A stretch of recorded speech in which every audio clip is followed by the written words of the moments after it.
Hai, selamat datang kembali di Tumbuh Bersama.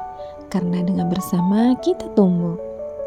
Sahabat, pernah gak sih kamu melihat orang yang sedang sakit dengan kondisi yang sama, tapi reaksi mereka berbeda? Atau pernah bertanya gak, kenapa ya ambang batas rasa sakit setiap orang itu tidaklah sama? Nah, video kali ini kita akan membahas tentang bagaimana cara tubuh mengelola rasa sakit pada manusia. Dan benarkah pengalaman nyeri bukan hanya sekedar sinyal fisik, tapi juga dipengaruhi oleh faktor-faktor yang lain? Kalau kamu penasaran, simak sampai akhir ya. Sebelumnya, aku mau cerita dulu nih pengalaman waktu kecil. Aku pernah main di halaman rumah nenek. Aku main dengan asyiknya, sampai akhirnya aku terganggu dengan rasa lengket di kakiku. Pas aku perhatikan, ternyata di sandalku sudah ada banyak sekali darah. Itu benar-benar banyak. Aku gak tahu kenapa bisa ada banyak darah di sana, karena aku gak ngerasa kenapa-napa. Namun setelah pulang ke rumah dan membersihkannya sampai bersih semua, ternyata darah itu memang berasal dari kakiku sendiri. Dari situlah baru rasa perih itu muncul tiba-tiba.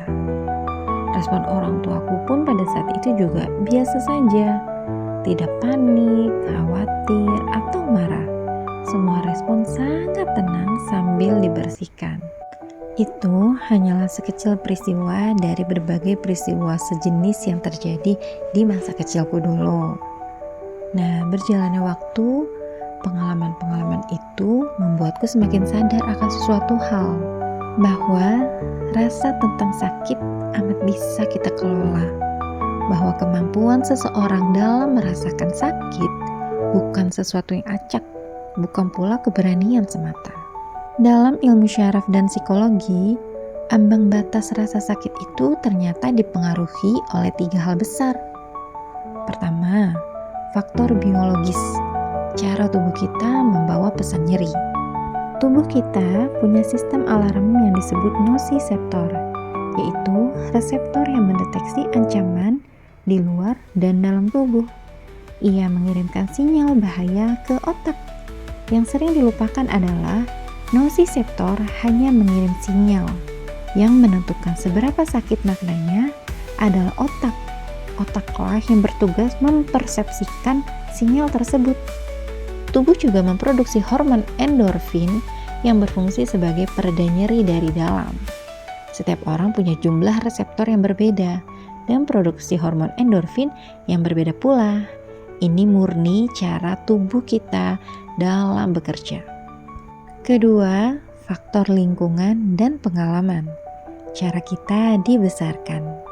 Cara orang tua kita merespon luka di masa kecil, cara lingkungan bereaksi terhadap rasa sakit kita, semua itu membentuk kamus rasa sakit di otak. Nah, yang seperti itu, otaknya belajar bahwa luka adalah bahaya.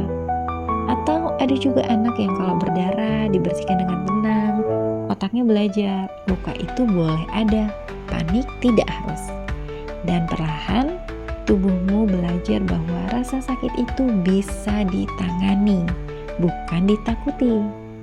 Pengalaman waktu kecilku dulu membangun asosiasi bahwa darah boleh banyak, tapi aku masih aman.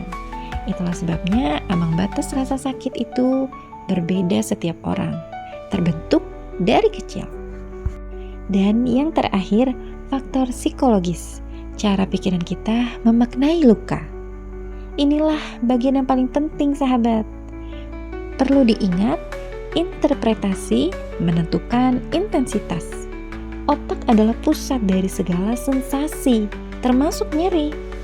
Dan menariknya, otak bisa memperbesar atau mengecilkan rasa sakit. Rumusnya seperti ini ya. Ada input, proses, dan output.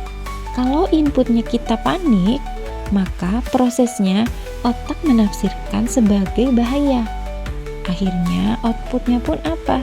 Rasa sakit yang meningkat. Begitu juga inputnya rasa takut. Maka proses yang terjadi adalah otot menegang. Akhirnya outputnya juga sama. syaraf menjadi lebih sensitif. Namun sebaliknya, kalau inputnya kita bersikap tenang, maka prosesnya itu otak menurunkan respons stres, sehingga outputnya rasa sakit menjadi lebih lunak. Atau inputnya kita menerima, legowo, maka prosesnya tubuh mengeluarkan lebih banyak hormon endorfin, sehingga outputnya rasa sakit juga menjadi lebih lunak. Sehingga dari semua proses itulah kenapa teknik pernapasan, mindfulness, atau sekedar mengalihkan fokus bisa membuat rasa sakit jauh lebih ringan. Pikiran yang panik membuat nyeri menjadi tajam, pikiran tenang membuat nyeri bisa ditanggung. Kesimpulannya, rasa sakit itu nyata. Tubuh kita tidak bohong.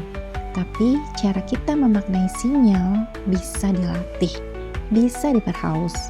Ketika kita menerima daripada melawan, kita tetap tenang daripada panik, memahami tubuh daripada menghakimi diri sendiri.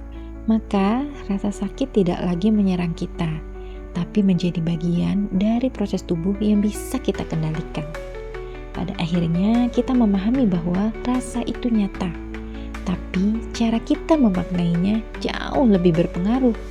Semakin kita menolak rasa sakit, semakin kuat ia terasa. Tapi ketika kita menerima dengan tenang, otak memberi sinyal bahwa tubuh kita aman dan sakit pun sering terasa lebih ringan. Jadi sahabat, mulai sekarang coba perlahan ubah cara kita menilai rasa sakit. Jangan buru-buru takut. Cukup hadir, terima, dan kelola dengan tenang. Karena ketika pikiran tenang, tubuh pun mengikuti, sehingga rasa sakit bisa kita minimalisir. Semoga bermanfaat, sampai jumpa di video selanjutnya. Terima kasih sudah mendengarkan. Sampai jumpa.